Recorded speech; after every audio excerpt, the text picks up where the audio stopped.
In the quiet stood a farmhouse. Golden stalks of wheat swayed softly in the breeze. Inside, unaware of the approaching darkness, the Gruber family slept.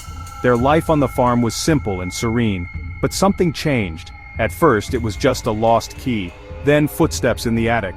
The Grubers paid no attention. They dismissed it as nothing. Old houses keep their secrets like a grandmother's chest. They had no idea what horror awaited them. It was completely unexpected. The family gathered for dinner. A shadow of worry lay on their faces. They felt uneasy. A sense of foreboding hung in the air. They didn't know that an unseen intruder, a silent predator, was watching them from the shadows, lurking like a house spirit hidden in the corner.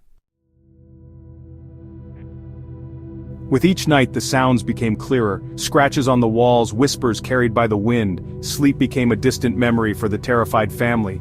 Something was inside the house, watching, waiting, like a dragon guarding its treasure. Maria, the eldest daughter, discovered that her things had been moved. Her hairbrush wasn't where she left it. Chills ran down her spine. Someone was in her room. But who? Fear, thick and suffocating, hung in the air, like the calm before a storm. The family huddled together, their once peaceful home transformed into a prison of terror. One morning they discovered them, footprints in the fresh snow. They led to the barn, but not back. The family was trapped. Their home, once a cozy nest, had become a hunting ground. The head of the family, Andreas, grabbed his rifle. His hands trembled. He had to protect his family. But from what? The unknown was more frightening than any beast. Fear makes things seem bigger than they are.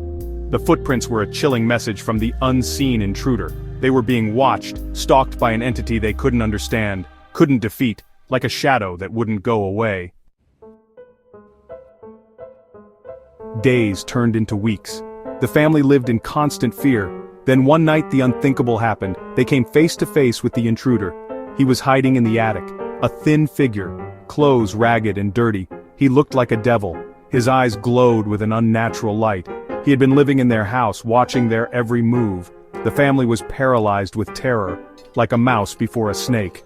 The horrifying truth dawned on them. They were not alone. They shared their home with a phantom, a being that existed beyond their reality. Terror in the night.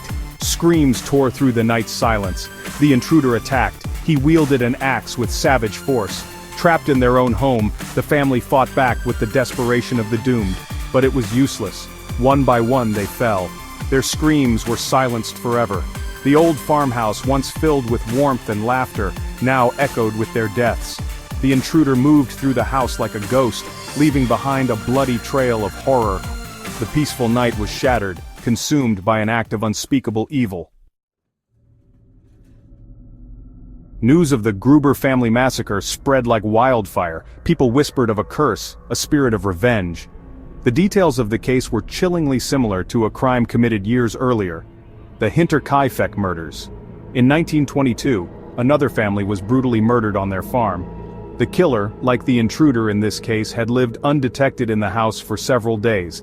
Like an invisible man, neither the motive nor the killer was ever found. They vanished without a trace.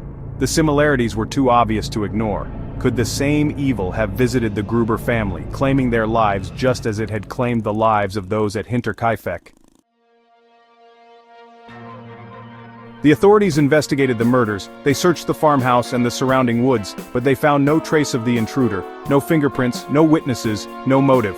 The killer vanished into thin air. The case reached a dead end. The farmhouse, now a grim monument to tragedy, was abandoned.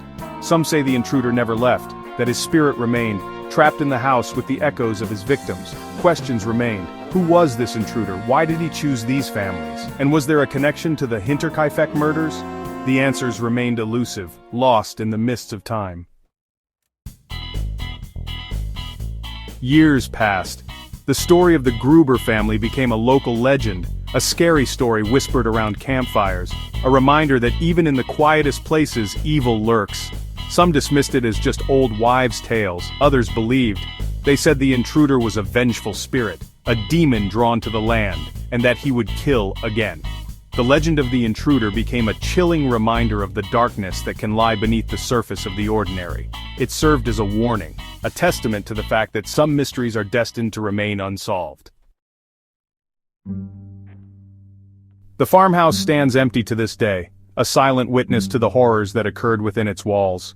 The fields are abandoned, the wheat no longer sways in the wind, only silence remains. But some say that on a quiet night you can still hear them, the screams of the Gruber family, a chilling reminder that some wounds never heal, and that some evil never dies. The legend of the Hinterkaifeck intruder is a sinister reminder that true evil is often random, motiveless, and terrifyingly real. It makes us contemplate the darkness that resides in the human heart and the mysteries that continue to haunt our world.